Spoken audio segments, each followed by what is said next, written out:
Gir national પાર્કના કેરંભા round વિસ્તારમાં સિંહો દ્વારા વાછરડાનો શિકાર કરતા જીવંત દ્રશ્યો એક પ્રવાસીના કેમેરામાં કેદ થયા છે.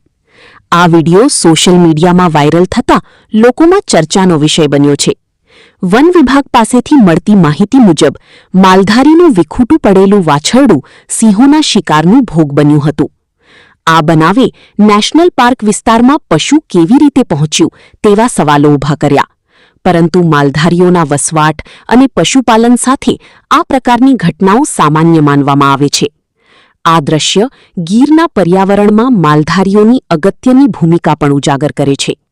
પોતાના માલઢોરનો શિકાર થતા છતાં માલધારીઓ સહનશીલતા દાખવી નસીબમાં હતું કહી સ્વીકારી લે છે. સિંહોના સંરક્ષણ અને સંવર્ધનમાં તેમનું યોગદાન અદ્વિતીય રહ્યું છે, જેના કારણે આજે દેશ-વિદેશથી પ્રવાસીઓ ગીરના સાવજોના દર્શન માટે આવે છે. રિપોર્ટર મનીષ મહેતા, રાજુલા.